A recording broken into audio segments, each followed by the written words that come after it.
Emmanuel Mwandu. Ninapatikana pale Shinyanga mjini, kanisa la AGT, kwa katibu wa kanda, kwa Pastor John Okomo. Bwana Yesu asifiwe sana.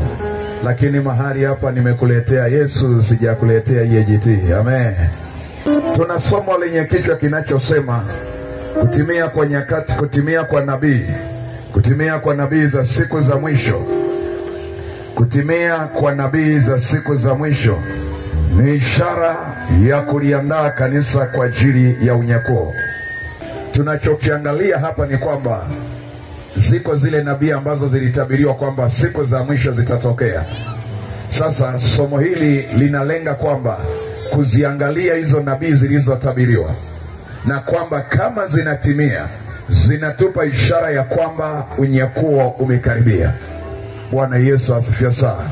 Nikupeleke moja kwa moja kwenye misali ya msingi ya somo letu. Kitabu kile cha Mathayo sura ile ya 24 na ule msali wa 3. Kuna maswali pale yako kama matatu, leo tutayajibu yote. Bwana Yesu asifiwe sana. Mathayo 24 na ule msali wa 3, tutasoma msali wa 36, kisha tutasoma msali ule wa 42. Kitabu cha Mathayo sura ile ya 24 na ule mstari wa 3, neno la Mungu linasema, hata alipokuwa ameketi katika mlima Mizeituni, wanafunzi wake wakamwendea kwa faraga wakisema, tuambie, mambo haya yatakuwa lini? Nayo ni nini dalili ya kuja kwako na ya mwisho wa dunia? Bwana Yesu asifiwe sana. Ukiangalia ule mstari wa kwanza hadi wa pili, utagundua Yesu alikuwa anazungumza na wanafunzi wake kwa habari ya siku za mwisho. Alikuwa anazungumza nao habari ya kanisa kunyakuliwa. Alikuwa anazungumza nao habari ya kurudi kwake. Lakini pia alikuwa anazungumza nao habari ya mwisho wa dunia. Kwa maana kuna mahali aliwaambia, mnayaona haya majengo, mnaona haya mawe, akasema halitasalia jiwe juu ya jiwe. Ina maana yote yatashushwa, ina maana yote yatabomoshwa. Sasa kwenye somo hili tutaangazia sehemu mbili siku ya leo. Tutaangalia eneo linalohusu unyakuo na tutaangalia eneo linalohusu mwisho wa dunia. Sasa wanafunzi wakamuuliza Yesu, tuambie, utakuja lini? Maana yake mambo haya yatakuwa lini? Walikuwa wanataka kujua kuja kwake ni lini na mwisho wa dunia ni lini. Lakini swali la pili wakamuuliza, kama hawatafanikiwa kujua kuja kwake, walitaka wajue dalili za kuja kwake, lakini pia walitaka wajue dalili za mwisho wa dunia. Majibu yaliyotolewa kwenye kile kitabu cha Mathayo sura ya 24 mstari wa 36, walakini habari ya siku ile na saa ile hakuna aijuaye, hata malaika walio mbinguni wala mwana, ila Baba peke yake. Kwa hiyo Yesu akawajulisha. Kutaka kujua siku ya kurudi kwa Yesu hakuna anayejua. Kwa hiyo kwa maana hiyo hakuna mtumishi wa Mungu anayejua Yesu atakuja lini. Hata aliyeko hapa madhabahuni anayehubiri hajui Yesu atakuja lini. Hakuna nabii, hakuna mtume, hakuna yoyote ambaye anajua Yesu atakuja lini. Lakini wakaangukia kwenye swali la pili, tuambie dalili zake sasa za kuja kwake. Kwa hiyo kama Yesu hajui na malaika hawajui na Yesu mwenyewe, yani watumishi hawajui, malaika hawajui na Yesu mwenyewe hajui, maana yake sasa ni lazima tutaangukia kwenye swali la pili, dalili za kuja kwako ni zipi? Lakini kabla hajakutajia dalili, kanisa analiagiza kukamata maneno yafuatayo. Mathayo 24:42, kesheni basi, kwa maana mjui ni siku ipi atakayokuja Bwana wenu.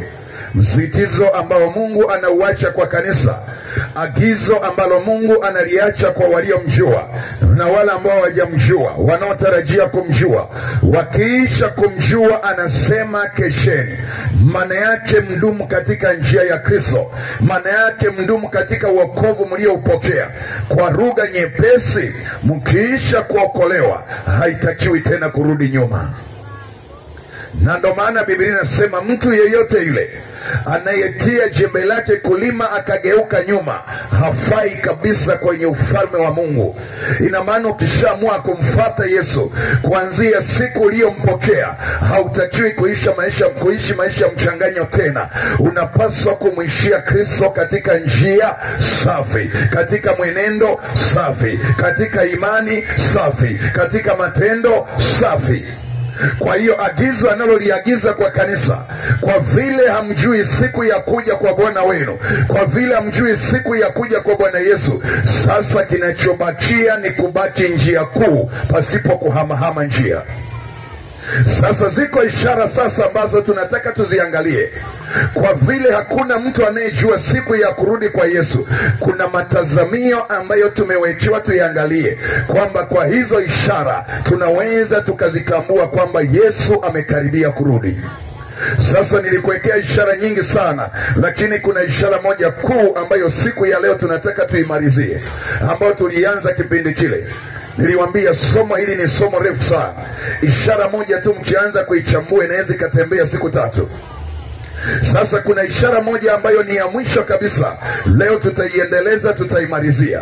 Ishara ya kuanguka kwa nguvu za kijeshi za taifa la Israeli na kusimamishwa. Tutaangalia ishara 2: kuanguka kwa nguvu ya kijeshi ya taifa la Israeli, lakini jambo la pili tutaangalia kusimamishwa kwa chukizo la uharibifu patakatifu. Hayo ndiyo mambo mawili siku ya leo tutaangalia. Bwana Yesu asifiwe sana. Hebu twende pamoja na mimi mstari kwa mstari, laini kwa laini, neno kwa neno, mkato kwa mkato, nukta kwa nukta. Mathayo sura ile ya 24 na ule mstari wa 15 hadi ule mstari wa 18. Nitasoma michache. Neno la Mungu linasema hivi katika kile kitabu cha Mathayo sura ile ya 24 na ule mstari wa 15: basi hapa mtakapoliona chukizo la uharibifu lile lililonenwa na nabii Daniel limesimama katika patakatifu, asomaye na afahamu. Ndipo walio katika Uyahudi unawakimbilia milimani, naye aliye juu ya dari asichuke kuvichukua vitu vilivyomo nyumbani mwake, wala aliye shambani asirudi nyumbani kuchukua nguo yake. Mstari wa 18 anaeleza kwamba kuna chukizo la uharibifu litakapokuwa limesimama rasmi pale Yerusalemu, pale Israeli.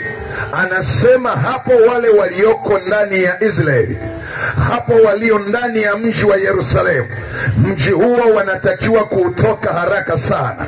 Wale walio nje ya mji hawaruhusiwi kurudi ndani ya mji. Wale walio shambani hawaruhusiwi kurudi nyumbani, na wale walio mjini wanatakiwa wakimbilie mlimani, kwa sababu zitakuwa ni siku ambazo zimeingia za hatari za dakika ya mwisho. Sasa Yesu anazungumza haya mambo, ndiyo yatakuwa ni mambo ya mwisho kabisa. Sasa mimi nataka twende na wewe bila kuchanganya, tuangalie chukizo la uharibifu. Maana ukisoma kwenye hii kitabu cha Mathayo 24 kuna mstari mmoja ambao nataka nikuoneshe wa muhimu sana. Mathayo 24 ukianzia ule mstari wa 13 hadi ule wa 15 anasema hivi: lakini mwenye kuvumilia hata mwisho ndiye atakayeokoka. Tena habari njema ya ufalme itahubiriwa katika ulimwengu wote, kuwa ushuhuda kwa mataifa yote. Hapo ndipo ule mwisho utakapokuja. Unasikia hiyo sentensi? Ina maana kutakuwa na kipindi baada ya injili kuhubiriwa ulimwenguni kote kienea. Hapo ndipo mwisho utakapokuja. Ina maana kuhubiriwa kwa injili ulimwenguni kote sio ishara ya mwisho. Injili ikishakamilika kuhubiriwa kila sehemu, kitakachofuata ndipo mwisho utakapokuja. Mwisho utakamilishwa na ishara gani? Ishara ya mwisho itakayokamilisha kurudi kwa Yesu ni ya mstari wa 15: hapo mtakapoliona chukizo la uharibifu lile lililonenwa na nabii Danieli limesimama patakatifu, asomaye na afahamu. Kwa hiyo baada ya injili kuenea ulimwenguni kote, itakuwa ni ishara ya pili mwisho. mwishoni. Ishara itakayokuja sasa kufuata, itakayofunga kitabu, ni kusimama chukizo la uharibifu pale Israeli, ambalo haliwezi likasimama bila kuanguka nguvu ya kijeshi ya taifa la Israeli. Sasa twende hatua kwa hatua. Leo tunaenda mstari kwa mstari. Hama pamoja na mimi kwenda tena kwenye kile kitabu cha Luka sura ya ile ya 21 ambacho hata siku ya jana tulikisoma. Luka 21 na ule mstari wa 20. Luka 21 na ule mstari wa 20, neno la Mungu linasema hivi. Luka 21 mstari wa 20 anasema hivi: lakini hapo mtakapoona mji wa Yerusalemu umezungukwa na majeshi, ndipo jueni ya kwamba uharibifu wake umekaribia. Hebu watu wote semeni, jueni ya kwamba uharibifu wake umekaribia. Twende. Bwana Yesu asifiwe sana. Uharibifu umekaribia. Uharibifu gani? Wa Mathayo 24:15. Ina maana kuna tukio hapo tunalitafuta, kwamba Yerusalemu ikizungukwa na majeshi pande zote, tambueni ya kwamba uharibifu wake umekaribia. Ina maana haujatokea. Kwa hiyo kabla ya tukio la mwisho la kurudi kwa Yesu litakalotendeka, ambalo ni kusimamishwa kwa chukizo la uharibifu kwenye mji mtakatifu, kutakuwa na kipengele cha kuangushwa kwa nguvu ya kijeshi ya Israeli. Na ili iangushwe, lazima iangushwe na majeshi. Sasa Biblia inasema Yerusalemu itaanza kuzungukwa na majeshi kwanza. Ikizungukwa na majeshi pande zote, maandiko yanasema sio kwamba chukizo la uharibifu litakuwa limesimama. Hapana, ikizungukwa na majeshi, ina maana hatua za kuliendea chukizo la uharibifu zitakuwa zimesogea. Sasa itaenda namna gani? Twende na mimi kwenye kitabu cha Danieli sura ile ya 12. Danieli 12 na ule mstari wa 7 hadi ule mstari wa 12. Danieli sura ya 12. Danieli 12 mstari wa 7 hadi wa 12. Sikia neno la Bwana. Nami nikamsikia yule mtu aliyevikwa nguo za kitani, aliyekuwa juu ya maji ya mto, hapo alipoinua mkono wake wa kuume na mkono wake wa kushoto kuelekea mbinguni, akaapa kwa yeye aliye hai milele na milele, ya kwamba itakuwa wakati na nyakati 2.5 wakati, tena watakapokuwa wamekwisha kuvunja nguvu za hao watakatifu, ndipo mambo hayo yote yatakapotimizwa. Sikiliza vizuri. Sasa wale wasomaji wa Biblia, kuna jambo moja watakubaliana na mimi. Unaposoma Biblia yako, aidha chini ya Biblia ama kule kwa mbele ya Biblia, huwa kuna vitabu vya kurejea. Kwa mfano, kama utasoma Mathayo 24:15, unaandikiwa Mathayo 24 kwa maandishi makubwa mazito, inawekwa 15 na vitabu unavyotakiwa kurejea vilivyoelezea habari hiyo. Sasa sikiliza hii. Wanasema kwenye Luka mji wa Yerusalemu utazungukwa na majeshi.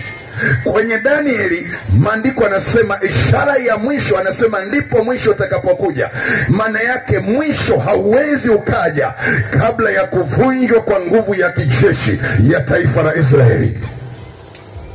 Na ndio maana anasema watakapokuwa wamekwisha kuvunja nguvu za hao watakatifu, hapo ndipo ule mwisho utakapokuja. Maana yake mwisho unaletwa na nini? Mwisho utaletwa na kusimamishwa kwa ibada za kishetani kwenye mji wa Yerusalemu, kwenye madhabahu ya Yerusalemu, kwenye mji mtakatifu wa Mungu.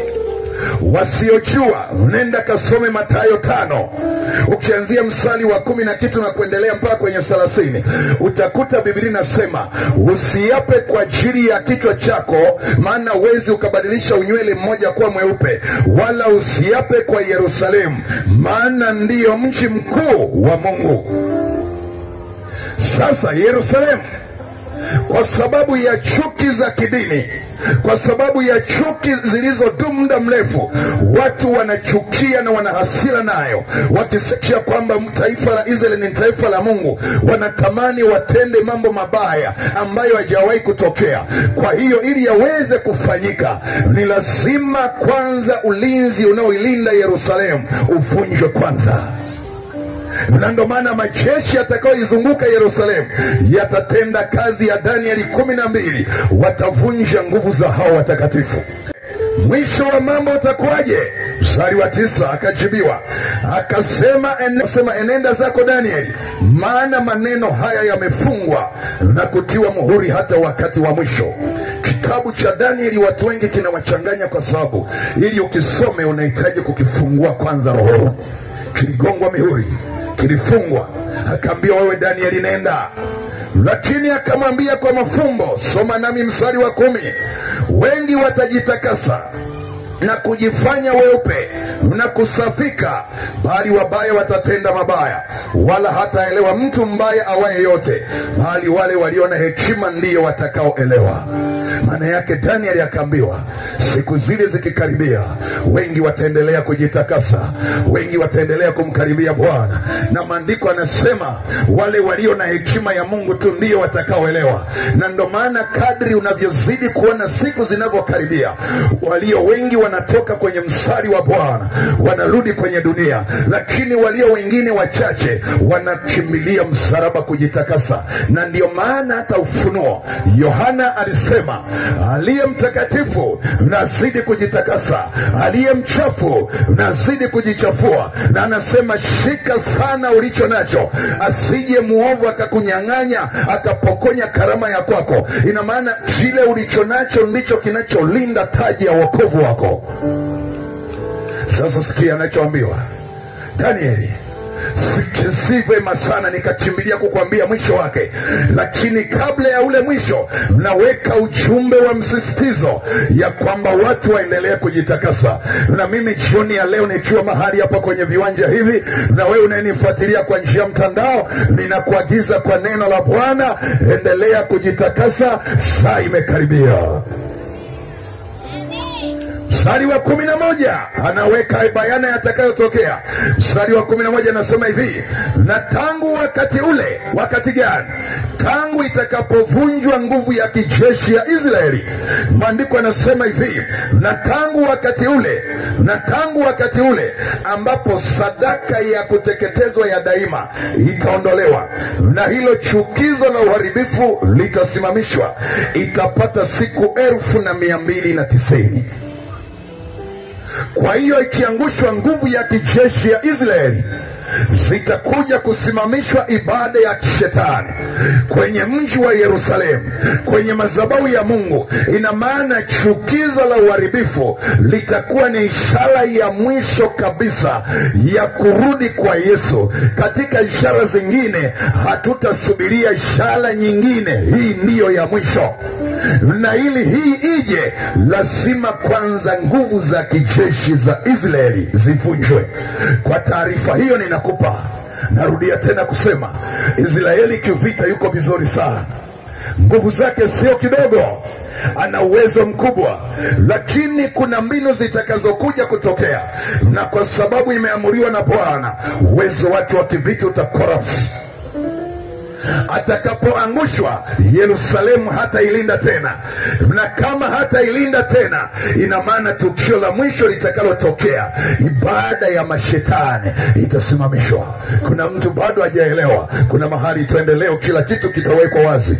Twende pamoja nami kwenye kitabu cha Danieli sura ya 11 na ule mstari wa 21 mpaka wa 31. Danieli sura ile ya 11 mstari wa 21 hadi ule wa 31. Hapo utamkuta mtu ambaye atamuingiza mjini Israeli. Vurugu zinazotokea Mashariki ya Kati niliwaeleza siku ya jana, hakuna mwanadiplomasia atakayeweza kuzimaliza.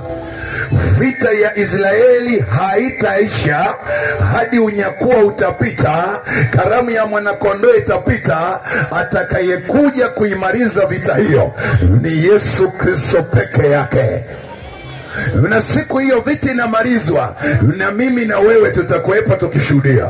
Maana maandiko yanasema atateremka na mwito mkuu, tutarudi kwa ajili ya kuja kuihukumu dunia. Maana yake mtu ambaye umekwisha kuokoka, siku ile ya mwisho ya kumaliza vita ya Yerusalemu, wakati vita ya Gogu na Magogu inapigwa, na sisi tutakuwepo kuangalia Yesu anavyomaliza kazi kwa dakika chache. Lakini ili kwenda kule, neno liko wazi ya kwamba walio watakatifu wazidi kujitakasa, na kama wengine wataukosa unyakuo, heri wafao katika Bwana, maana matendo yao yafuatana nao. Maana yake hakikisha unamaliza vizuri na Mungu. Na kama hujaokoka, kusema kweli sina maneno mazuri sana ya kukueleza, nikwambie tu kwa kweli utakutana na mkono wa chuma wa moto. Sasa sikiliza hii. Israeli ili aweze kuingia kwenye matatizo haya, kwanza wakati wa ujenzi wa hekalu la 3, atashiriki kujenga akiamini kwamba anajenga kwa ajili ya Bwana, lakini nyuma yake ndiko kuna ajenda ya mnyama na nabii wa uongo ambao watakuja nyuma kupitia vurugu ya Israeli. Atakuja mjumbe ambaye hana heshima wala hana jina duniani, ambaye atakuwa na akili sio ya kawaida, ambaye atakuwa na nguvu ya ushawishi sio ya kawaida, atakuwa na hekima ya dunia hii akiongea. Maandiko yanasema atapewa nguvu zote za yule joka. Ina maana atakuwa na uwezo wa kushawishi. Atakuja na ajenda ya kusuluhisha mgogoro wa Mashariki ya Kati. Lakini maandiko yanasema wakati anakuja, atakuja atende kwa hila. Nasema hivi, mgogoro unaoendelea sasa hivi, nilikuwa nawaeleza watu siku ya leo kwamba usiku uliopita karibia kila mtu anahubiri habari ya unyakuo. Nikagundua kumbe hili somo limekuja kwa wakati. Kila mahali ambapo kuna Wakristo wanaoelewa wanaenda wapi sasa hivi wako macho sana. Mgogoro wa taifa la Israeli nilikuwa napitia leo. Mimi najitahidi kufuatilia kila siku. Una mataifa mengi sana wanapigana, Palestina na Gaza, wanapigana na Syria, wanapigana Lebanon, wanapigana na Wahusi, wanapigana na Hezbollah. Sasa hivi tena wameanzisha vita nyingine, operation inaitwa Raising the Lion. Wameanza operation ya kuteketeza viwanda vya uzalishaji au urutubishaji wa nyuklia Irani. Sasa nilikueleza Irani ni rafiki wa Mchina, Irani ni rafiki wa Urusi, Korea Kaskazini yuko pale. Ina maana sasa Israeli, watu wote wanaomzunguka wameshakuwa maadui wa kwake wote. Sasa atakuja msuluhishi ambaye atawaambia, ndugu zanguni, tunapaswa tuishi pamoja vizuri, sisi wote ni watoto wa Mungu mmoja. Na huyu atakuja na ajenda ya dini moja duniani. Na atakapokuja na ajenda ya dini moja duniani, moja ya jukumu atakalosimamisha wakati anasimamisha chukizo la uharibifu, atatangaza siku moja ya kuabudu dunia yote. Ina maana kwamba atakuja na ajenda, atawaambia, mimi ninavyoona, kwanza hatuna haja ya kugombana, hatuna haja ya kugawanyika. Na ndio maana nilikueleza zile ajenda zilizoandikwa kwa habari ya ujenzi wa hekalu la 3. Wanasema hakuna haja ya kugawanya watu. Ina maana atakuja atawaambia, jamani, sisi ni watoto wa baba mmoja, sisi ni watoto wa Mungu mmoja. Kwa hiyo nyinyi Israeli, acheni mambo ya kupigana, acheni mambo ya vurugu kule Palestina, acheni mambo ya vurugu kule kwenye Wahusi kule Yemeni, acheni mambo ya vurugu kule wapi, acheni mambo ya vurugu kule Lebanon, acheni vurugu kule Syria, acheni vurugu kule Irani. Atakuja kama mwenye akili nyingi sana, mwenye lengo la kuwapatanisha, lakini atakuwa na lengo la kuupata mji wa Yerusalemu. Atatenda kwa hila kwa ajili ya kuiondoa Israeli kwenye ramani ya Bwana. Sikia neno la Bwana linavyosema, kitabu cha Danieli sura ile ya 11 mstari wa 21 hadi 31. Tukamsome huyo mtu anayeonekana ni mdogo, lakini ana nguvu nyingi sana. Hana jina duniani, lakini ana uwezo wa kuikamata dunia. Maandiko yanasema hivi, Danieli 11:21 hadi 31. Kisha badala yake atasimama mmoja mtu astahilie kudharauliwa. Sikilo neno, atasimama mtu astahilie kudharauliwa. Maana yake atainuka mtu asiye na jina, ambaye hawakumpa heshima ya ufalme, naye atakuja wakati wa amani, naye ataupata ufalme kwa kujipendekeza. Halo, twende vizuri. Huyu mtu tumpate, hana jina, hajulikani, atakuja wakati wa amani, atakuwa mfalme, kumbe kwa njia ya kujipendekeza. Angalia mstari wa 22. Na wale wenye silaha mfano wa gharika watagarikishwa mbele na kuvunjika, watagarikishwa mbele yake na kuvunjika, na mkuu wa maagano pia. Ina maana wenye silaha mbele yake ni wapi? Ngoja nitakuonesha kule mbele. Mstari ule wa 23. Huyu ni mkuu wa maagano. Ina maana anakuja kutengeneza mapatanisho, na baada ya maagano atatenda kwa hila. Kwa hiyo atakuja Mashariki ya Kati. Huyu mtu utamjua vizuri kule mbele, twende na wewe vizuri. Lengo lake atakuja kuiambia, jamani, nyinyi ni watoto wa baba mmoja, jioni mahali hapa tukae, tutengeneze maagano ya amani, tutengeneze amani duniani. Kwa hiyo huyu atakuja ni msuruhisha, atawaambia silaha zimeshindwa, mabomu yameshindwa, panga zimeshindwa, majambia yameshindwa, sasa njooni tutengeneze mapatano ya amani. Kibiblia patano ni agano. Agano maana yake ni makubaliano ya sehemu mbili ambayo yanakubali kusaidizana kwa ukaribu bila kubadilisha masharti. Lakini maandiko yananiambia hivi kwenye Biblia ya neno la Bwana. Neno la Mungu linasema hivi, wakati atakapokuwa akifanya hayo maagano. Hebu turudie pamoja kwenye ule mstari wa 23. Na baada ya maagano atatenda kwa hila, maana atapanda, naye atakuwa hodari pamoja na watu wadogo. Huyu mtu atatenda kwa hila, maana yake akishajipatia heshima duniani, akishajipatia heshima duniani, atakuwa hodari, atakuwa na ushawishi, atakuwa na uwezo wa kujua afanye nini na nini. Angalia mstari 24. Wakati wa amani atapaingia mahali palipofanikiwa sana pa wilaya hiyo. Sikia hiyo maneno, wakati wa amani. Atakapoleta sasa ile amani, atapaingia mahali palipofanikiwa sana pa wilaya hiyo. Ni wapi hapo? Ni Yerusalemu. Naye atatenda mambo ambayo baba zake hawakuyatenda, wala babu zake. Ina maana atafanya mambo ambayo baba zake hawakuyatenda, wala babu zake hawakuyatenda. Huyu nabii wa uongo hatatoka kwingine, atatoka taifa la Israeli. Hiyo ishike vizuri. Kuna tofauti ya nabii wa uongo na mnyama, ni mambo mawili tofauti, lakini wote watatenda kazi pamoja. Twende vizuri. Nabii wa uongo atalindwa na kofia ambayo inaitwa ni kofia upande ya mwanakondoo, lakini upande unakuta tena ni pembe ya mnyama. Sasa maana yake nimeshakueleza vizuri. Nabii wa uongo atakapokuja atalindwa na nguvu ya dola. Sasa wakati amesimama, Biblia inasema hivi, twende nikurudishe vizuri usije ukachanganyikiwa. Twende vizuri kabisa pale. Anasema hivi, wakati wa amani atapoingia mahali palipofanikiwa sana pa wilaya hiyo, naye atatenda mambo ambayo baba zake hawakuyatenda, wala babu zake. Atatawanya kati yao mawindo na mateka na mali, na atatunga hila zake juu ya ngome. Ukisikia juu ya ngome, inazungumziwa habari ya mji wa Yerusalemu. Kitabu kile cha Isaya 66, sio kwamba nimekuambia uende, nataka tu nikurudishe pale. Imeandikwa kwamba nimeweka walinzi juu ya kuta zako Yerusalemu, hawatanyamaza usiku wala mchana. Ina maana maandiko yanasema huyu ndugu atakapoingia pale Yerusalemu, mahali patakatifu, mahali utajua tu kama ni Yerusalemu, kwanza atatawanya kati ya mawindo. Ina maana atavuruga amani ya taifa lile, ataweka mateka, atachukua mali, naam, atatunga hila zake juu ya ngome hata wakati ulioamuriwa. Angalia mstari wa 25.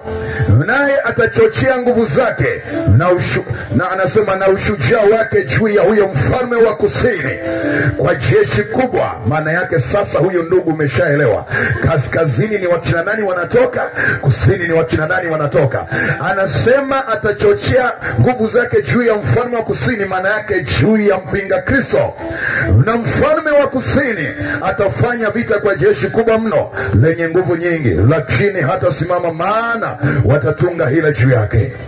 Angalia ule mstari 26.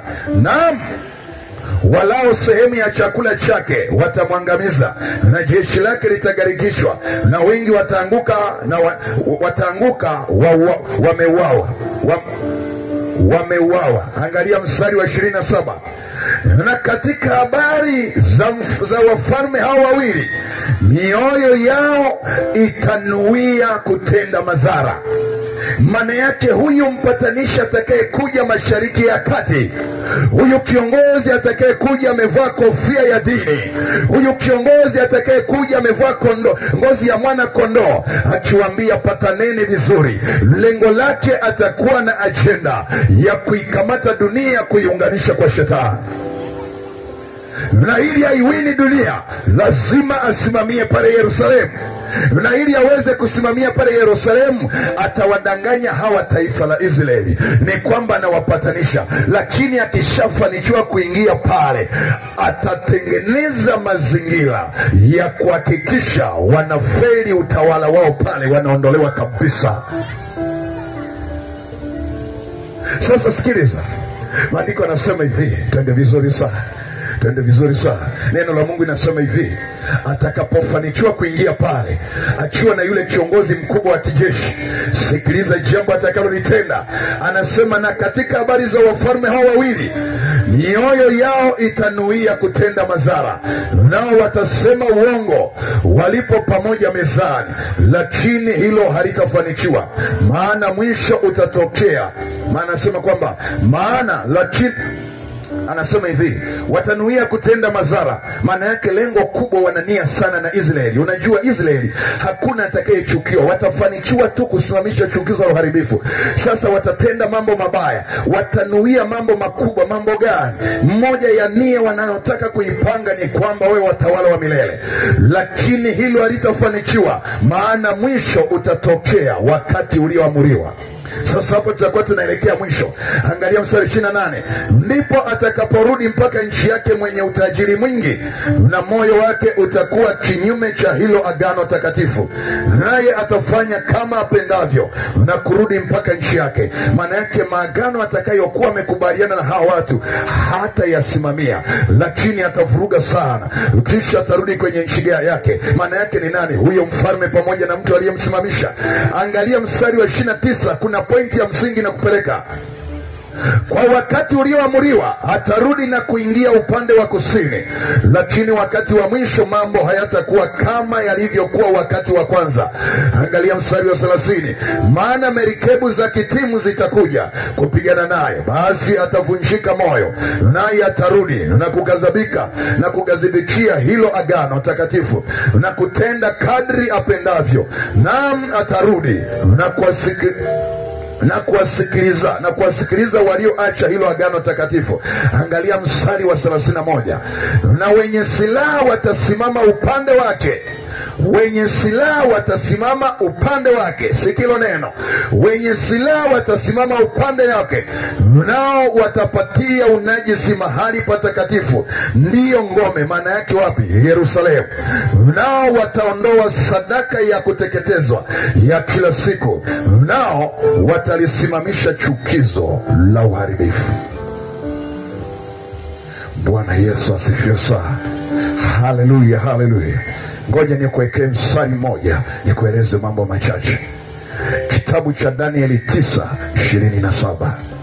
Danieli 9:27 inasema hivi, inazungumza jambo la ajabu sana.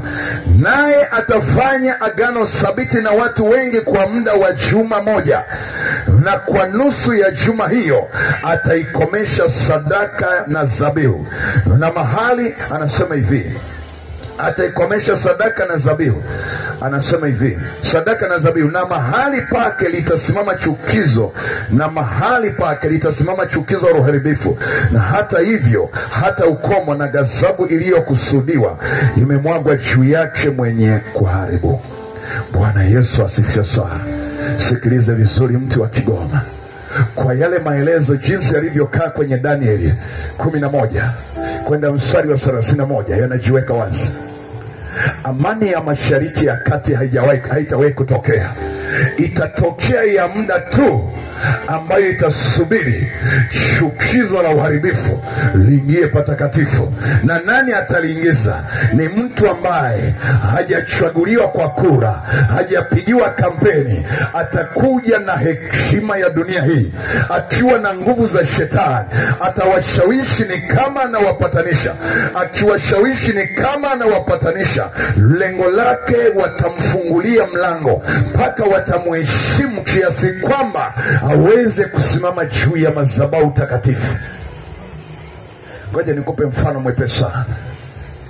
Mchungaji Amani Mazuru, kuona mimi nimesimama mahali hapa, kwa lugha nyepesi amekubali roho za watu anaowachunga walishwe chakula cha kiroho na mtu ambaye amemwamini. Ina maana mimi nilivyo hapa juu, kuna jambo nikishaharibu linaweza likaleta uasi mpaka kwa mchungaji wa kwako. Kwa sababu kama utaaminiwa uketi kwenye steering, maana yake uhakikishe gari unaiendesha sawa sawa. Ina maana ukiaminiwa ukae kwenye nafasi ya uongozi, ina maana kwamba watu wamekuamini sana. Huyu kiongozi atakayekuja mwenye kuweza kuidanganya dunia, huyu atakuwa ni mtu, na huyu atakuwa ni nabii wa uongo. Ndiye atakayekuja kuwadanganya kwamba anawaletea patano la amani. Atawaambia nawaletea habari za Kristo nzuri. Atawaambia nawaletea amani ya dunia yote kwa Mungu huyu aliye hai. Hakuna haja ya kugombana. Kwa hiyo watamfungulia mlango wakiamini ni mtu mzuri. Kuanzia pale ataanza kupindua kitu kimoja baada ya kingine, na moja ya mtu atakayechochea kuangushwa kwa nguvu ya kijeshi ni yeye. Kwa hiyo wakimaliza hizo nguvu, maandiko yanasema ataendelea kutenda mambo yake kama jinsi apendavyo. Mwanzoni atataka mambo yaende kama kawaida, lakini kwa sababu atataka awe mtawala wa dunia siku zote, na yeye mwenyewe anaamini kabisa kwamba atatawala siku zote, asijue dunia mwishoni itahukumiwa. Kwa hiyo atakapojaribu kusimamisha ufalme wake Yerusalemu, utashindikana. Ukishindikana, watafanya mambo mabaya juu ya mji ule. Zitatolewa sadaka najisi juu ya ile madhabahu. Ina maana yatafanyika mambo ya kishetani yanayosimamiwa na huyu kiongozi anayetokana na upande wa pili. Sasa sikia hii, itakusaidia sana. Ili uharibifu utokee, ni lazima vita vitokee. Sasa kwa ramani nyepesi sana, narudi sasa kwenye point ili usije ukapoteza. Taifa la Israeli mpaka sasa hivi lipo kwenye msukosuko mgumu sana wa kivita kuliko vita walizopigana nyuma. Siku ya jana walipofanya mashambulizi, sijajua ni juzi, ilani nayo usiku wa leo iliachilia, nisijajua toka jana ilikuwa imetuma roketi za kwenda kule, drone, kwa ajili ya kwenda kulipiza visasi. Kwa hiyo Israeli alipiga tarumbeta ama kipenga cha tahadhari, alipiga king'ora kwamba wananchi wake wote wasogee sehemu za maficho, maana wako kwenye hatari ya kuingia vitani. Na sasa kama wanaingia vita, taifa ambalo sasa wameingia nalo vita, hata wenyewe wameshajua vita hii sasa sio ya kitoto, tunahitaji kusimama sawa sawa. Zimetumwa droni zaidi ya 100, hatujaletewa matokeo mpaka sasa hivi. Nini kimetokea? Sasa ule mgogoro unavyotokea, mvutano wake mtu wa kuuzima utakuwa ni ngumu sana. Kwa sababu gani? wakijaribu kuleta amani ya ilani. Kuna watu Gaza wamepigwa, wana hasira naye.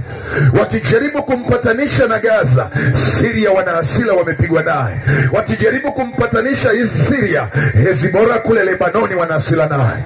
Wakijaribu kumpatanisha kule Hezbollah, Yemen kule Wahusi wana hasira naye. Maana yake kwa lugha nyepesi, kuzima vita vya Israeli kwa sasa hivi ni ngumu, na kinachotokea sasa, yatatafutwa mapatano ya amani.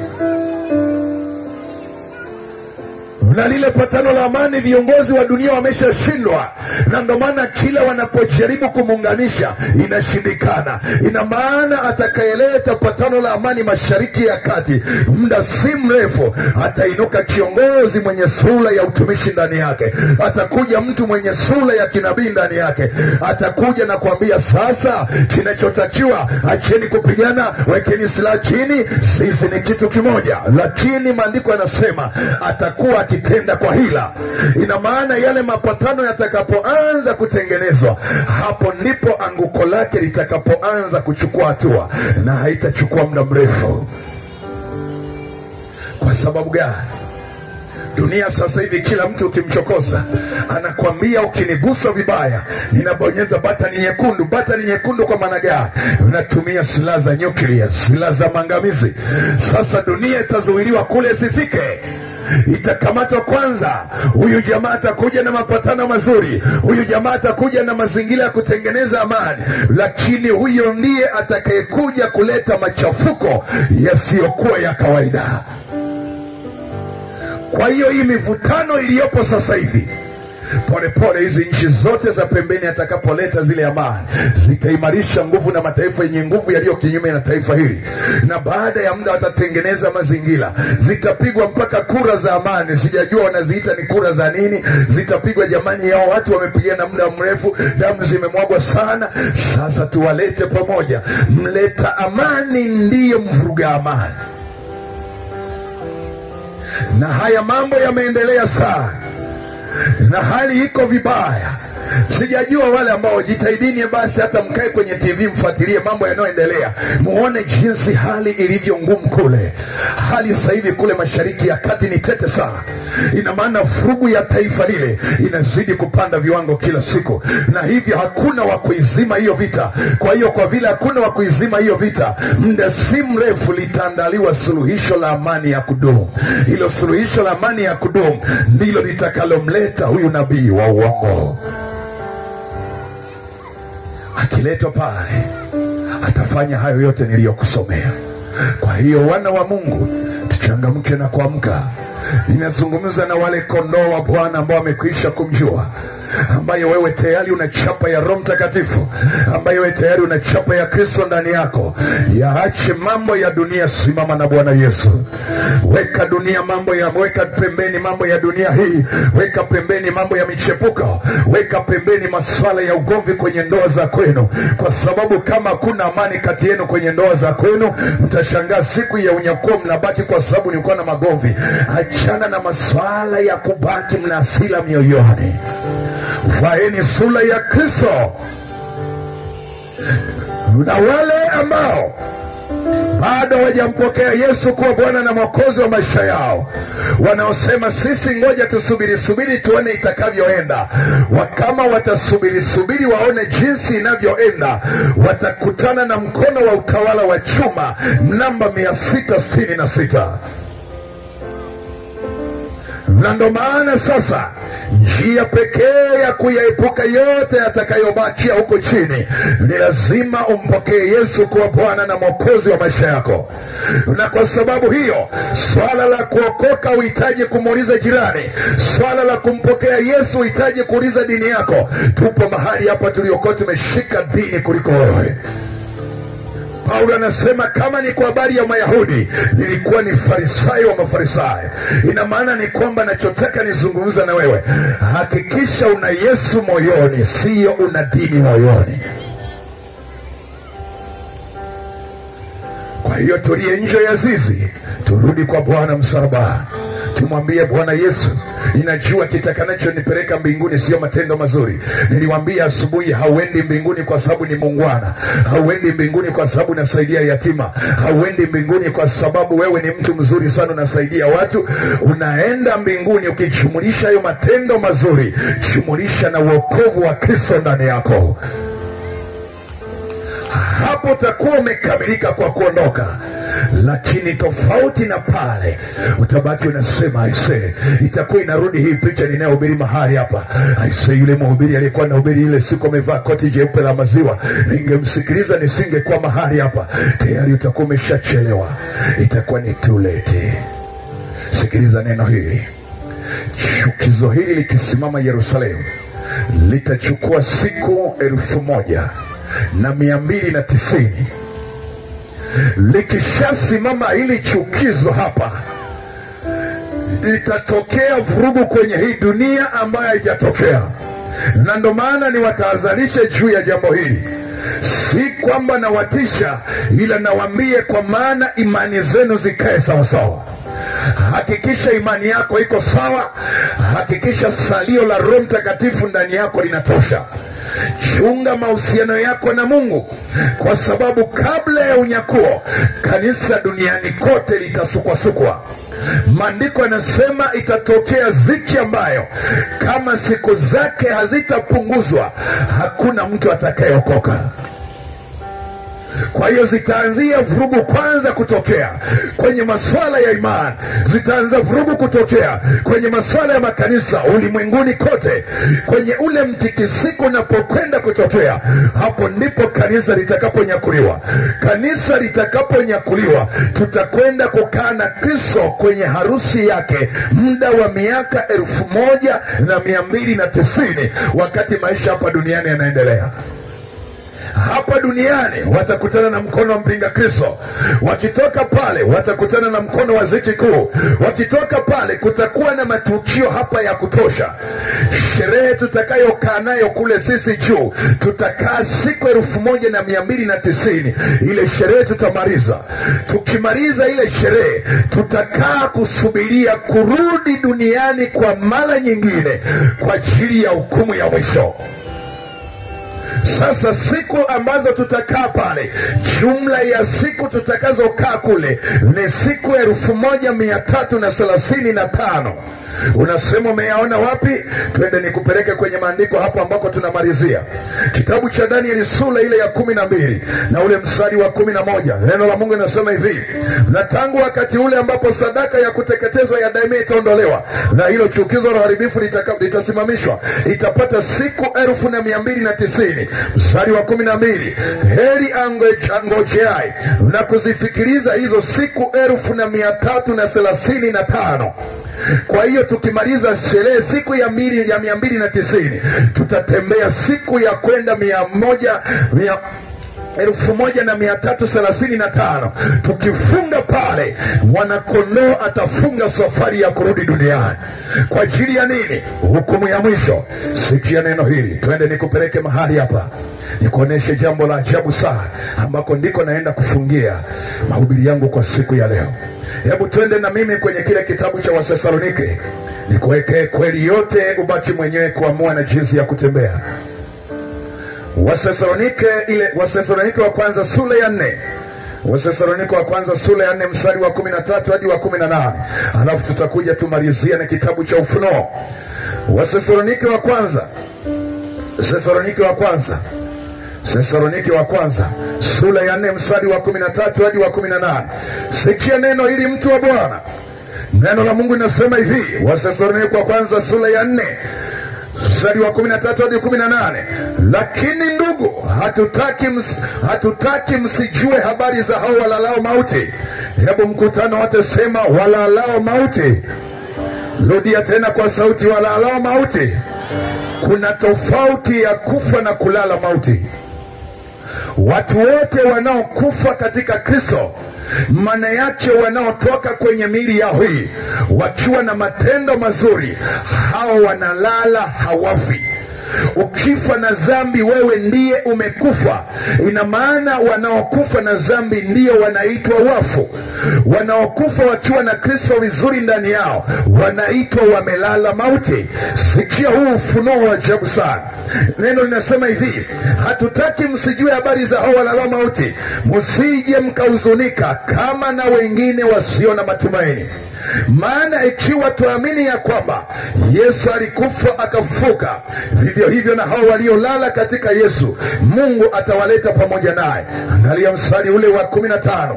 Kwa kuwa twawaambieni haya kwa neno la Bwana, kwamba sisi tulio hai tutakaosalia hata wakati wa kuja kwake Bwana. Wakati gani? Wakati wa unyakuo. Tulio hai maana yake tutakaofanikiwa kufika kwenye unyakuo, hatujafa katika mwili. Biblia inasema hivi: hakika hatutawatangulia wao waliokwisha kulala mauti. Siku ya kukutana na Yesu, siku ya unyakuo, hauwezi kuwatangulia waliokufa katika Bwana, wewe uliye hai. Itakuwaje basi? Sikia jinsi habari hii itakavyokuwa. Neno la Mungu linasema hivi, anasema mstari wa 16: kwa sababu Bwana mwenyewe atashuka kutoka mbinguni pamoja na mwaliko na sauti ya malaika mkuu na parapanda ya Mungu, nao waliokufa katika Kristo watafufuliwa kwanza. Kisha sisi tulio hai tuliosalia tutanyakuliwa pamoja nao katika mawingu, ili tumlaki Bwana hewani, na hivyo tutakuwa pamoja na Bwana milele yote. Mpe Yesu makofi mazuri. Halo. Mambo haya ni kweli na amina, ya kwamba siku ya unyakuo wa kwanza kufuka kwanza ni watu waliokufa katika Bwana. Wale watu waliokufa njia zao ziko safi watafufuliwa kwanza. Yesu siku ya unyakuo hatafika hapa duniani, hata kanyaga hapa chini. Na hapo ndipo nilipowaambia kuna watu mtanielewa, si kwamba nawachukia, bali ni kwa sababu ninawapenda, kwamba Yesu wakati atakapokuwa narudi kwa ajili ya kulinyakua kanisa hawezi kushuka hapa chini. Ina maana kanisa atalisubiria hewani. Itapigwa parapanda. Ile parapanda itakapopigwa, kitu kitachoweza kusikia ile parapanda ni Roho Mtakatifu ndani ya mtu. Kama huna Roho Mtakatifu, ile parapanda hutaisikia. Akipiga parapanda pale juu, maandiko yanasema waliokufa katika Bwana, ina maana watamsikia kule chini. Watasema Bwana ameshakwisha, Bwana wetu, saa ya kuondoka duniani imefika. Maandiko yanasema watafufuliwa kwanza, watachukuliwa. Wakishachukuliwa, kinachofuata sisi tulio katika mwili huu, kufumba na kufumbua. Nguo zako zitakuwa zipo. Kufumba na kufumbua, mwili wako utakuwa umebadilishwa. Kufumba na kufumbua, utakuwa umeshaanza kupaa kumfuata Bwana mawinguni. Wengine wanasema mimi nitasubiria nidake mguu wa mtu. My friend, sikia, wala hutaelewa kinachoendelea. Kwa hiyo hata kama unavaga mitumba, usiogope. Siku ya unyakuo utavikwa vazi jipya ambalo hakuna kiwanda cha kulitengeneza duniani. Kwa hiyo siku ile tukio la unyakuo litakachotokea, wakifufuliwa watakwenda, na hawa waliobaki chini watapandishwa kwenda juu. Kitakachokupa nguvu ya kwenda juu ni Roho Mtakatifu ndani yako. Kwa hiyo kama dini ya kwako inakwambia Roho Mtakatifu hayupo kwenye nafasi hiyo, siku my friend, tutakuacha unashangaa.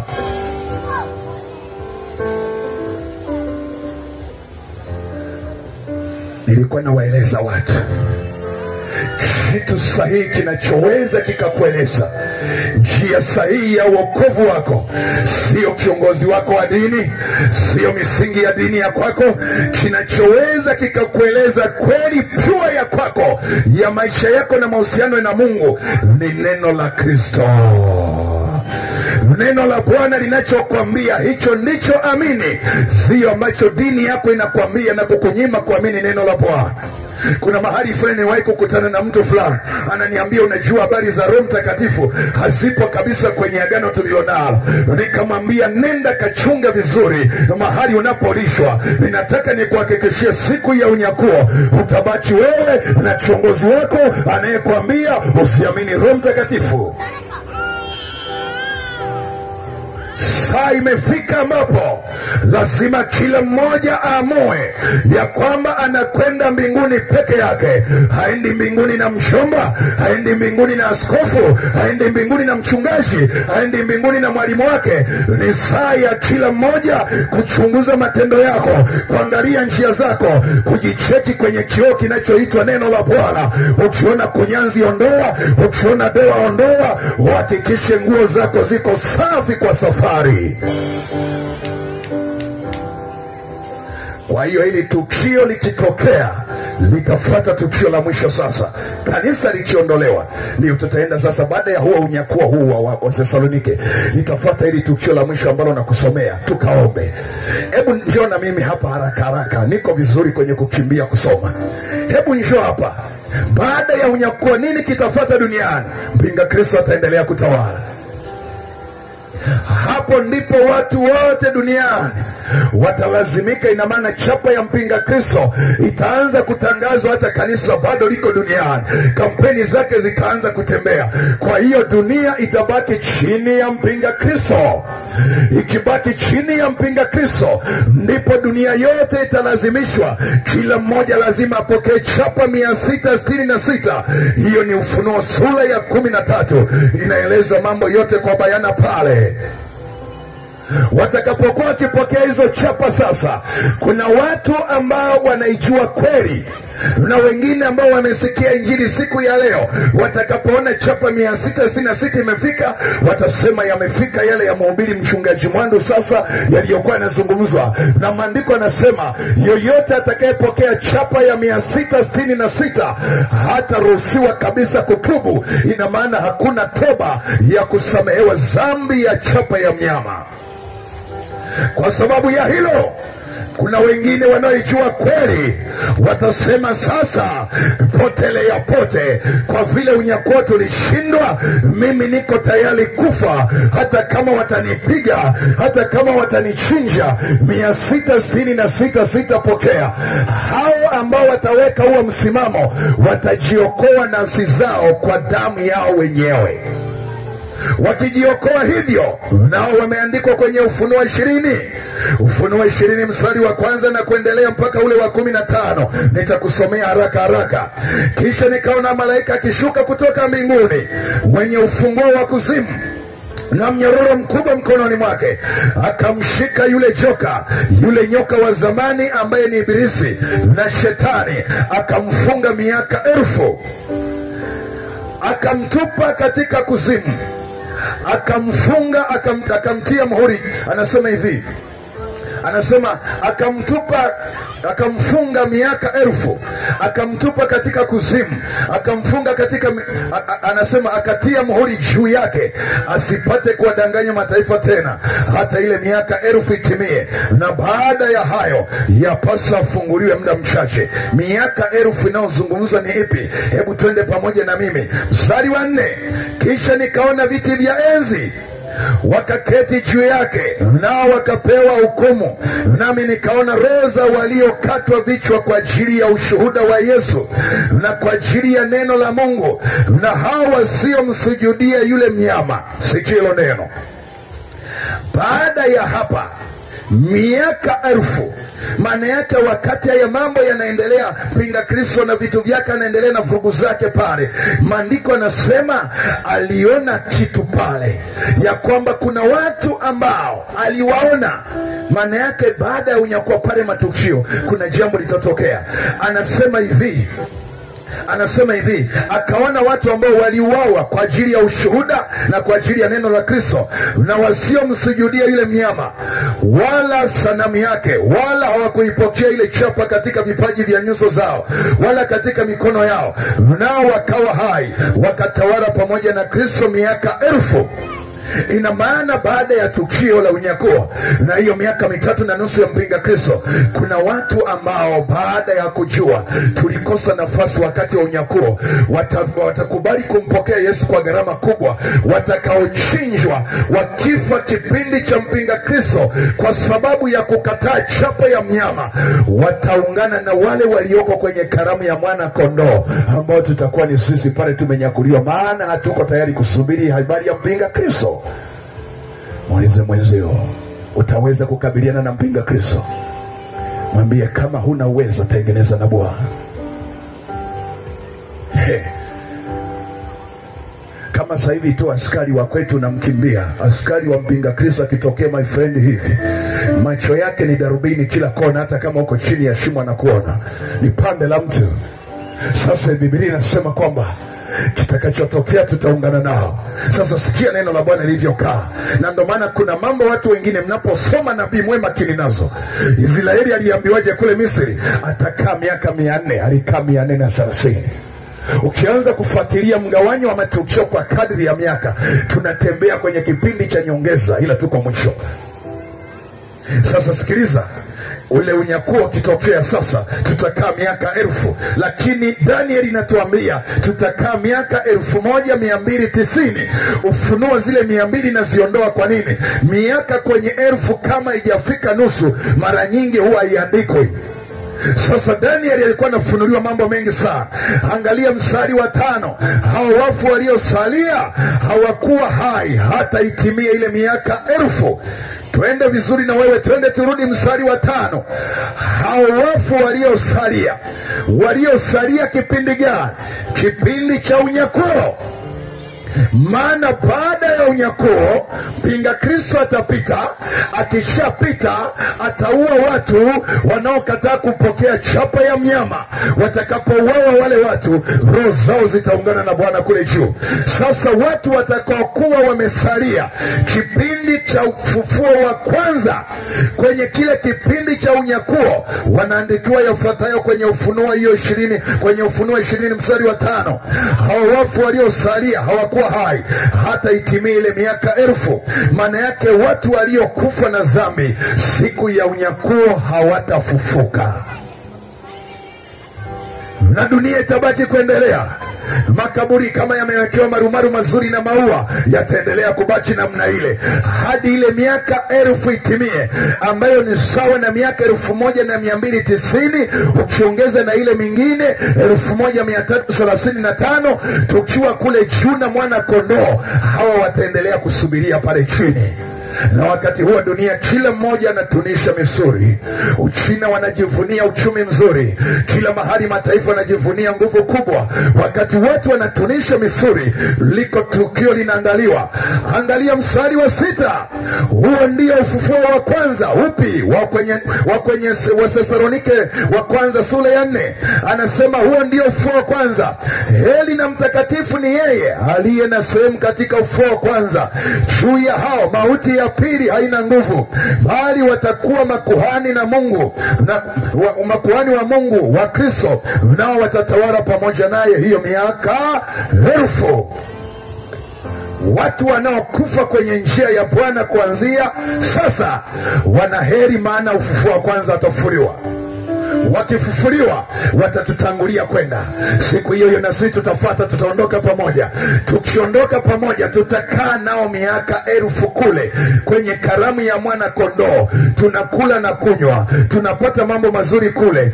Wakati huo Biblia inasema hivi, tutatawala pamoja naye Kristo. Maisha duniani huko yatakuta yanaendelea. Tukio la unyakuo likipita, baada ya muda watu watazoea, watasahau. Wakisahau, maisha yataendelea. Wataendelea wenye kupigwa chapa, wenye kufanya mambo gani, watafanywa mambo mengi sana. Sasa sikia hii itakavyotokea. Ninapenda sana jinsi mtu anavyopangilia matukio. Yaani kwamba unyakuo ndio inatokea.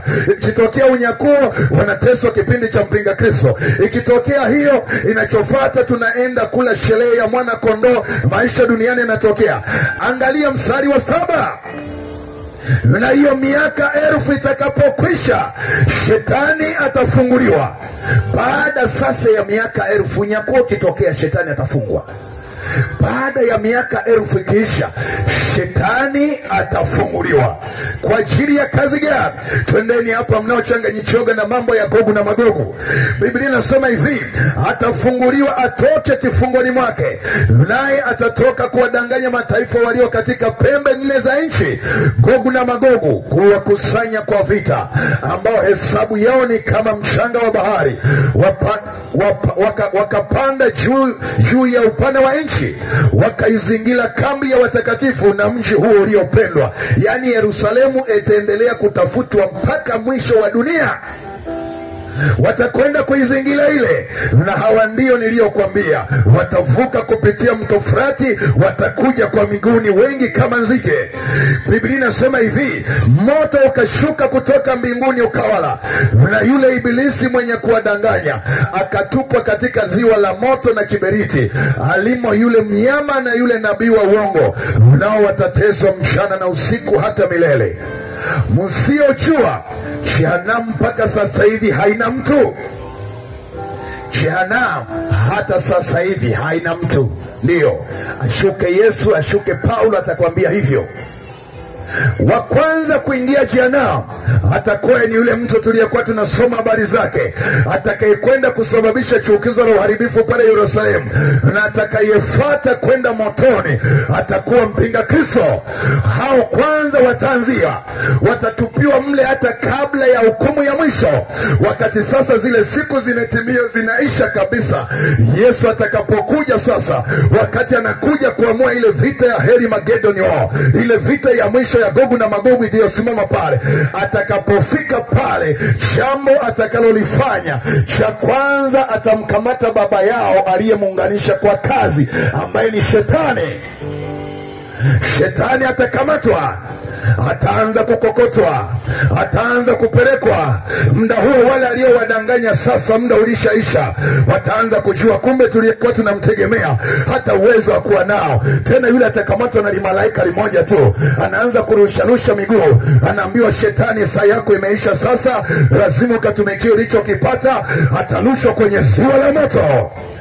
Akishaingizwa mle, kisha kitakachofuata dakika ya mwisho kabisa, Mungu atarudi kuihukumu dunia. Maana yake vita ya pale ile ya Gogu na Magogu ataimaliza tu, atashusha tu moto mara moja, majeshi yote yataisha. Maana watakuja kupigana naye wakiamini kwamba dunia wataitawala. Yesu atamaliza ile vita kwa moto. Nataka nikwambie, ile siku Yesu anapomaliza ile vita kwa moto, na sisi tutakuwepo. Tutakuja naye pale kwa ajili ya hukumu ile ya mwisho. Sasa sijajua we mwenzangu utakuwa wapi, lakini niko mahali hapa nikwambie, ile siku si nyepesi kuikabili. Afadhali ingekuwa nyepesi, afadhali ingekuwa si nyepesi. Haiwezekani kuvumilika, lakini basi kwa vile mtu atakuwa amelikoroga, atakunywa hivyo hivyo.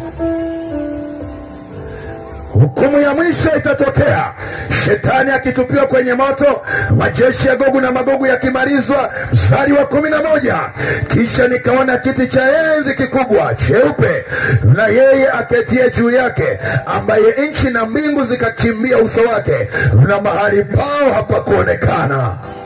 Dunia hii watu wengine wanafikiri eti Mungu ataanza kupambana siku itafuta. Yule mzee hatari. Nataka niwaambie hivi, unajua Yesu watu wengi sana tunamchezea Unakuta leo unaimba kwaya, kesho unajirusha kwenye kazambi kwa uongo, kesho tena unarudi unaimba kwaya, kesho kutwa tena unadumbukia kwenye uzinzi. Unarudi kwa sababu gani? Yesu aliye kwenye kiti cha rehema sio Yesu utakayekutana naye siku ya mwisho. Huyu atakuwa ni mwingine. Mzee wa siku mwenyewe, Baba atakuja. Huyu ambaye watu walikuwa nakosea mara moja na uwa 100. Yesu najua na huruma sana. Maandiko yanasema huyu mzee akitokea tu mara moja, kiti chake kwanza ni cheupe, akiteremka tu kwenye hii dunia, maandiko yanasema dunia na uso wake vitakimbia. Ina maana Mungu akitokea, hii dunia inamjua, mawe yanamjua, sementi ya kanisa hili inamjua, zote zitapotea. zikishamkimbia, litakalofuata tukio la pili ni hili. Maana yake hiyo hasira tu kwanza, yani advertise kwa ajili ya ile hasira, vitu vya dunia vitamkimbia. Angalia maandiko yanasema hivi, nikawaona wafu wakubwa kwa wadogo wamesimama mbele ya kiti hicho cha enzi, na vitabu vikafunguliwa. Kitabu kingine kikafunguliwa ambacho ni cha uzima, na hao wafu wakahukumiwa katika mambo yaliyoandikwa katika vile vitabu sawa sawa na matendo yao. Bahari ikawatoa wafu waliokuwemo ndani yake, na mauti na kuzimu zikawatoa wafu waliokuwemo ndani yake. Wakahukumiwa kila mtu kwa kadri ya matendo yake. Mauti na kuzimu zikatupwa katika lile ziwa la moto. Hii ndiyo mauti ya pili, yani hilo ziwa la moto. Na iwapo mtu yeyote hakuonekana ameandikwa katika kitabu cha uzima, alitupwa katika lile ziwa la moto. Swali la wanafunzi lile la mwisho, tuambie mwisho wa dunia ni lini? Kuna tofauti ya mwisho wa dunia na siku ya unyakuo. Hayo mambo mawili unapaswa kuyatofautisha. Kwa hiyo hii ndiyo itakuwa mwisho wa dunia. Sasa wale watu ambao hawakufufuka kipindi cha unyakuo, hapa ndipo watafufuliwa. Mimi hapo ndipo naanza kushangaa mambo ya Bwana. Kuna watu wengine ambao waliliwa na wanyama porini. Maana yake mguu ulibebwa na tai, sikio likabebwa na ndege, likabebwa na kunguru, lakini yawezekana mwili wake ukaliwa na fisi, lakini yawezekana kiungo kimoja kikaenda baharini. Lakini siku ya unyakuo, kwa ajili ya huyu mwanaume, kiungo chako hata kama kingine kipo Kenya, kingine kiko Urusi, kingine kipo Tanzania, vyote ataviamuru mara moja, vitakusanyika na utarudishwa kwenye mwili wako, utasimama. Watu pekee watakaobadilishwa miili ni wale wanaokwenda mbinguni. Wale wanaokwenda jehanamu watakabidhiwa miili hii inayosikia maumivu, watavalishwa miili ya kwao, kisha wataanza kuitwa mmoja mmoja. Mungu hawezi akachanganya mafaili. Maandiko yanasema akaleta kitabu cha uzima, vitabu vingine vikafunguliwa, likaanza kuitwa jina la mtu mmoja mmoja, fulani bin fulani. Naam, unaambiwa sasa unahukumiwa hukumu ya milele. Utakwenda kwenye ziwa la moto maisha yako yote kwa dhambi ya uzinzi. Maana yake ukishahukumiwa, hakuna mtu anayepelekwa gerezani bila kusomewa na hukumu kosa alilokosea. Unahukumiwa jela miaka 30 kwa kosa 1, 2, 3. Hiyo siku itakuwa mahakamani. Umati mkubwa wa watu utamwagika pale, waliopokea chapa ya mnyama, waliomkataa Kristo, waliokuwa ni wazinzi, waliokuwa na abudu na michanganyo, watasimama pale. Wakishasimama, anaanza kupita mmoja mmoja. Kila mmoja atakuwa na kitabu, na Mungu atakuwa na kitabu kimoja kinaitwa kitabu cha uzima. Kile kitabu, kazi yako ukipita, anaitwa nani? Anaitwa Magadula. Anaangalia, haupo kwenye kitabu cha uzima, twende kwenye kitabu chako cha matendo, kina jina la Magadula pale. Magadula, unahukumiwa jela, unahukumiwa kwenda bahari ya moto, ziwa la moto, maana ya jehanamu, maisha yako yote kwa makosa yafuatayo: uliua, uliiba, ulizini, ulipotosha haki ya mnyonge. Ina maana kila mmoja kwa kosa lake unasomewa kwanza kosa na adhabu yake, kisha malaika pale wapo ambao wana nguvu, wanakukamata sasa vizuri, unakwenda unarushwa kwenye ziwa la moto, unapiga kelele kwa majuto, unasema Mungu nisaidie. Itakuwa ni sawa umechelewa, haitakuwa na msaada, itakuwa ni too late. Maandiko yanasema huko ndiko kutakuwa ni kilio na kusaga meno. Saa ile kila mmoja anasikitika, anaiona sasa jehanamu ya moto ni pale. Mungu atakapomaliza sasa, atakachokifanya atafunga. Na ndio maana nimekuambia, wa kwanza kwenda jehanamu ataingia kwanza nabii wa uongo na mpinga Kristo, wawili wataenda. Baada ya hapo atakamatwa baba yao Shetani, atatupiwa mle. Atakayefuata ni kuzimu na mauti, watatupiwa mle. Watakaofuata ni wanadamu wote ambao walikataa kumbeba Kristo na muhuri wake, watazamishwa mle. Mwanadamu, unazo njia mbili za kuchagua, uzima na mauti. Uliye ndani ya Kristo, rudi kwenye njia ya Bwana. Wewe ambaye hujampokea Yesu kwa Bwana na Mwokozi, achana na mambo ya ujuaji, achana na mambo ya kusema dini yangu ni nzuri. Lazima uhakikishe Yesu yuko moyoni mwako. Hiyo siku watu mtalaumiana. Nilikuwa namwambia mchungaji leo, namshukuru sana mchungaji James Ndarawa wa pale Shinyanga mjini. Mimi nilikuwa ni Roman Catholic pure, ambaye kabisa sakramenti zote anazo.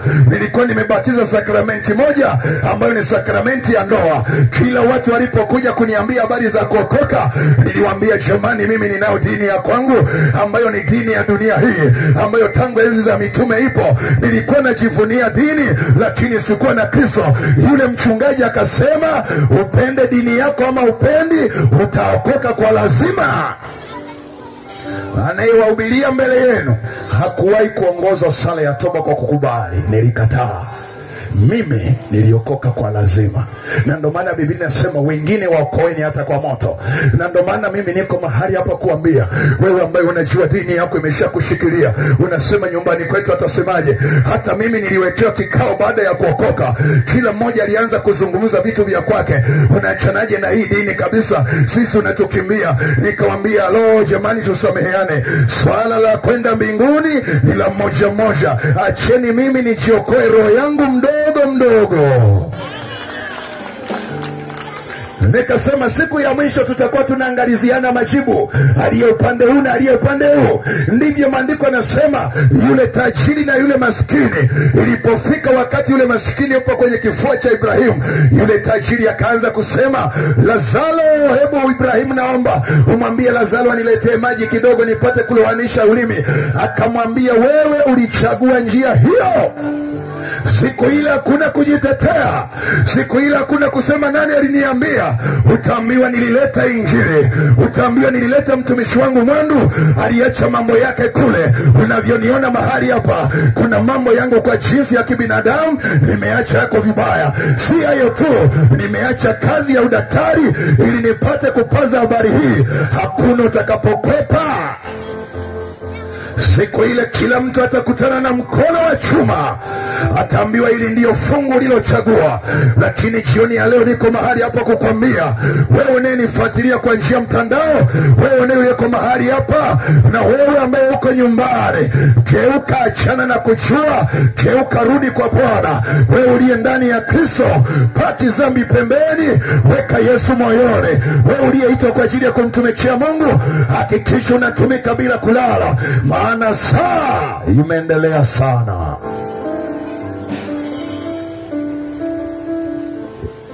Ni nani basi atakayeweza kustahimili haya? Simuone hata mmoja. Paulo anasema hivi, msipoujali wokovu mkuu namna hii, ni kitu gani kitakachowaokoa sasa? Ni kitu gani kitakachowaokoa sasa? Na ndio maana Yesu, moja ya kitu alichokifanya wakati naanza kuhubiri mwaka juzi habari ya siku za mwisho, kanisa hili lilikuwa ni kanisa la 3. Nilimuuliza Mungu, kwa nini haya mambo unayafunua? Akasema ni saa ya kuweka wazi kila kitu, na ndio maana Kristo ameweka wazi kila kitu. Jesus. Watenda dhambi, njoni kwa Bwana. Wala njia zenu hazijakaa sawa, tengenezeni na Bwana. Hii sio saa ya kumwonea aibu mtu. Hii sio saa ya kumwonea aibu mjomba. Hii sio saa ya kumwonea aibu baba. Hii sio saa ya kumwonea aibu rafiki yako. Ni saa ya kujiona wewe ni mtenda dhambi. Unahitaji msaada wa Kristo. Unahitaji kuoshwa kwa damu ya Yesu. Damu ya Yesu tangu miaka 2000 iliyopita pale